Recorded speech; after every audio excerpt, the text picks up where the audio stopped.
Last week, President Trump sent to Congress a request to rescind $9.4 billion in fiscal year 2025 and 2024 funds that a majority of Republicans and Democrats had debated, had voted for, and those appropriations were signed into law by President Trump. And I want to briefly discuss the impact these rescissions would have because of the consequences for Americans, for our relationships with other governments, and for millions of people around the world.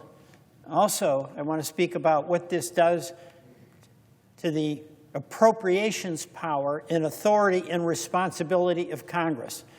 We're seeing, from my view, Mr. President, an abdication of Article I authority that belongs under the Constitution to Congress in delegating that to the chief executive. It is a violation of our separation of powers, which is a pillar of the checks and balances that is essential to the well-being of our democracy. First, talking about the rescissions. The White House, as it says with everything that we do appropriate money for, the White House claims it's waste, fraud, and abuse, and also claims that it contributes to the ballooning deficit. There's a contradiction here, because according to the nonpartisan Congressional Budget Office, the so-called Big Beautiful Bill that the President is determined to pass, that will add $2.4 trillion to the deficit. $2.4 trillion. And that is before we add the increased debt service that will be required to pay it. In this country, taxpayers are now on the verge of paying $1 trillion annually in interest payments. And that is dead money. It doesn't support our military. It doesn't support our schools. It doesn't support scientific research. It's paid to bondholders, many of whom are in China. Most of the funds that the President is proposing to cancel were approved 2.5 months ago for fiscal year 2025. And there's been absolutely no showing that any of these funds, not a single dollar, cannot or should not be used for the purposes for which they were appropriated by a bipartisan majority in Congress. There has been absolutely no showing, none, of any waste, fraud, and abuse.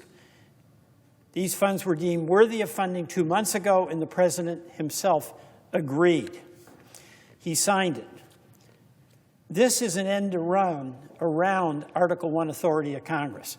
We pass a budget, and then the executive rescinds what it is we appropriated our funds for.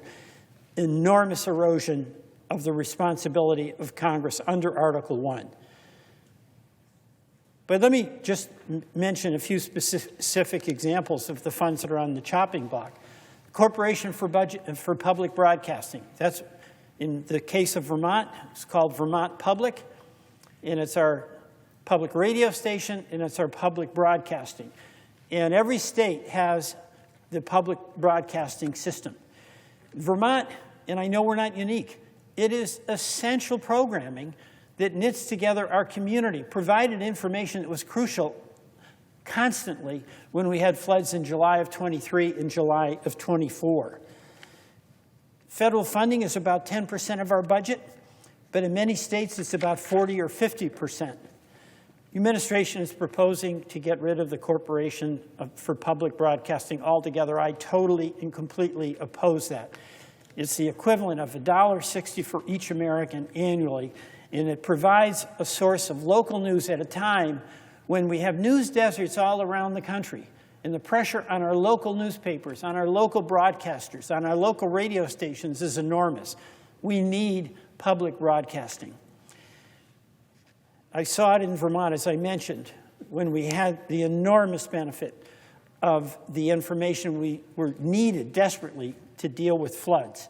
My Republican colleagues in North Carolina had a similar experience. It was local public media markets and outlets that provided life-saving emergency alert information to ensure that victims knew which roads they could travel, which food distribution centers were open, and the elimination of the Corporation for Public Broadcasting puts all of this at risk. Another program set to be eliminated, PEPFAR. PEPFAR is a flagship HIV/AIDS prevention program. It was started by President George W. Bush. It has saved millions of lives. It has created enormous goodwill for the United States around the entire world. The chairwoman of the Appropriations Committee has strongly opposed any rescission of PEPFAR funds.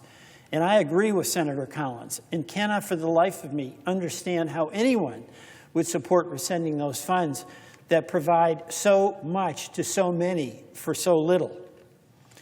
Some other programs. Global health, $500 million would be cut.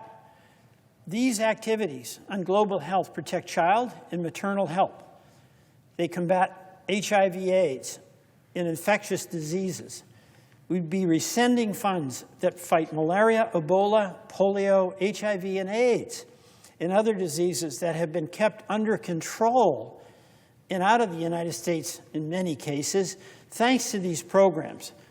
They could easily explode into full-blown epidemics. $800 million is being cut for refugees, like those who are fleeing genocide in Darfur and Burma. It also, should we turn our back on the Afghan refugees, folks who served our men and women in uniform during the course of the Afghan war? Another cut is $83 million for programs that have supported democracy through organizations like the International Republican Institute, the National Democratic Institute, and Freedom House. These have all historically received bipartisan support and strong support. This rescission would put them out of business, even though we kept them in business on a bipartisan vote just 2.5 months ago. A cut of $1.65 billion for the Economic Support Fund. It may not necessarily be apparent on its face, but that fund account, it funds our economic assistance for Jordan, which has been an incredibly important ally to kind of release pressure in the Middle East, Egypt, Indonesia, Lebanon, and for other programs that combat corruption and transnational money laundering and terrorist financing, human trafficking, and wildlife trafficking. These programs also, by the way, expand and build markets for U.S. exports, creating good, high-paying jobs in the United States of America. A cut of $460 million for assistance for Georgia, Armenia, Macedonia, Kazakhstan, and Uzbekistan, and other former Soviet republics. We want them to be our friend. We are in a contest with Russia. Walking away from these on-the-edge countries, fragile countries, would send the message Putin wants, even while he is seeking to overtake Ukraine. A cut of $496 million for international disaster assistance. And that, by the way, provides life-saving aid for victims of natural and man-made disasters, from earthquakes and hurricanes to armed conflicts. This is the United States doing its share as the major power in the world to help those who have been impacted by these extreme events that caused immense harm and suffering through no cause of their own. And also, it would cut $202 million for some specialized agencies, including UNICEF, that's traditionally been led by an American. And the Chinese love this, because where we leave, they've made it no secret, they want to replace us. These are just a few of the examples of the irreparable harm these rescissions would cause to programs and organizations that have had long-standing bipartisan support. They serve our interest, and they promote U.S. global leadership. Mr. President, I understand the White House is looking everywhere it can, except the defense budget, to find revenue And they need that revenue to offset the tax breaks that will go, by and large, to the richest Americans. But these rescissions are thoughtless and they're reckless. Leadership of the United States is not solely a function of military power. Soft power really makes a difference. And it's a function in a power that we have to use our resources to act as a full force multiplier for democratic principles, for free markets, and for building alliances. If these rescissions are approved, we will be asked to explain why Congress did an about-face, literally in a matter of 2.5 months, and ceded U.S. global engagement influence to China. None of us want that. All of us will get that. You know, the president likes to talk about his historic mandate. He did win. It was 2 million votes out of 152 million cast.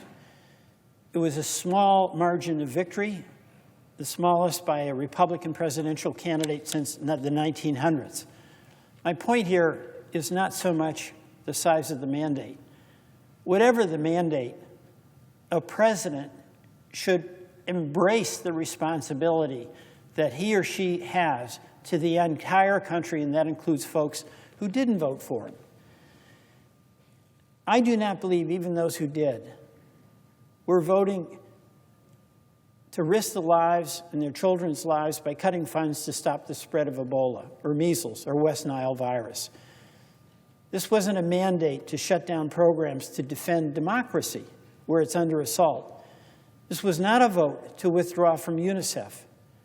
This was not a vote necessarily to turn our back on the world's refugees, including, in particular, Afghan refugees who saved lives of our men and women in uniform. You know, the talk about wasteful spending, we're with everybody. I have yet to meet a member of the United States Senate who's in favor of waste, fraud, and abuse. But we've got to identify it and then attack it, not assert that that's the justification for ending a program like PEPFAR that has proven to be efficient and effective in saving lives at very little cost. Mr. President, the final point I think all of us have to consider is the one I made at the beginning, and that is about the Article I responsibility of Congress. Alexander Hamilton warned about the excessive power that could reside in any one branch of government, and that for the well-being of our democracy, we had to maintain that competition between the branches, which required them to exercise and assert the authority that was given to each branch in the Constitution. And of course, Article I gives to the Congress the power to tax and the power to spend. And it is absolutely essential we do that carefully and wisely, because our constituents are the ones who are going to pay the bill through taxes we assess, and they're the ones who are going to receive the benefits through appropriations we make.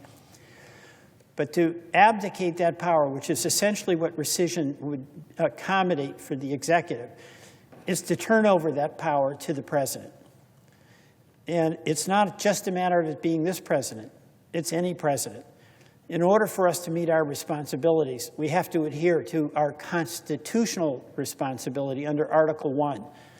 That we are the ones who are subject to the will of the people, in the House every 2 years, in the Senate every 6 years, to account for how we tax and how we spend. Let's not dodge by delegating that power to the executive. Mr. President, I yield back.